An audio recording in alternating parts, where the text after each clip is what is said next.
seeing some gains over 130 points for the NSE, obviously reversing the last two sessions trend, which was downwards, profit taking. What's renewed the momentum today?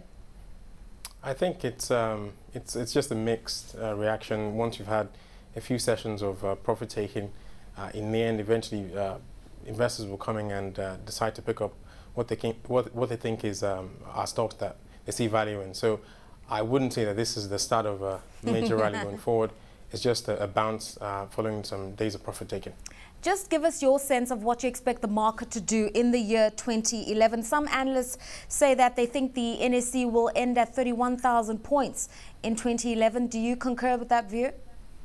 Well, we have the same view as well, actually. If you do a bottoms up of the major stocks or sectors that drive the NSE, you should get something about 20%. For the banks, we have something similar. If you move into the consumer space, it's slightly more. And within the petroleum marketing sector, for example, I think it could be slightly lower than that. So it's a sort of average that you get to around 20%. With the likes of AMCON's operations trying to sort out the mess in the banking sector this year, I think you have a bit of a call option on the index, which should take you towards 25% or slightly higher. So we back the 31,000. I mean, obviously, to forecast that we could see returns of 25,000 this year is a significant improvement on what happened last year. You refer to AMCON and how that could help to inject liquidity in the market. What other factors are going to have a positive impact, do you think, on the Nigerian stock exchange? There is definitely a recovery in the real sector that should help the recovery broadly speaking. So for AMCON, obviously the banking sector is the direct link, but for the other sectors within the economy, you want to see a recovery from what we've seen in the last sort of 12 to 18 months. The spillover of the banking sector crisis into the real sector led to unit growth being relatively slow for some of the other stocks outside the banking sector in Nigeria. But as we gradually go back to norm, I think that some of these sectors will come back to life in a meaningful way. And then beyond that, you have politics. We know that April is a watershed in Nigeria.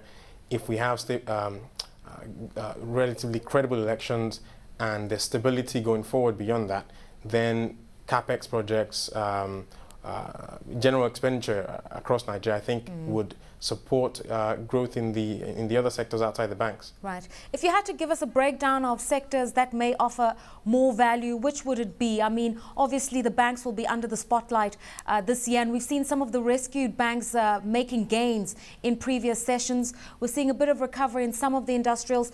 In your view, what's going to be consistent performance this year? We still like the banks, as you've mentioned.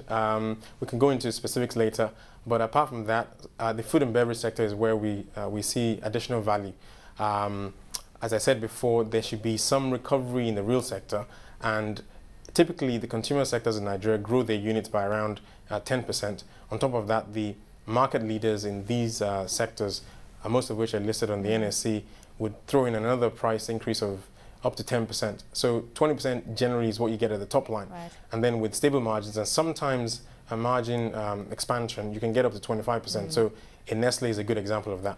I mean, obviously, okay, you're quite bullish about some of the consumer goods stocks, but you are very concerned, we've been told, about the breweries. They've done really well in the holiday season, but there's an expectation that they may underperform this year, along with some of the petroleum marketers. Why is that?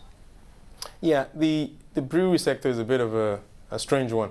We actually like Guinness Nigeria. Nigerian breweries is the one we have a bit of question mark over, and so if you have an average of those two, then the picture doesn't look as rosy. The reason why we're less optimistic about Nigerian breweries is because the lager space in Nigeria is getting a bit heated up in terms of competition. So if you drive outside Lagos into some of the other states, you'd see more campaigning or marketing by other brands or other brewers, and Nigerian brewers would most likely see some market share erosion, we think, on the back of these adverts and expansion by these other brewers.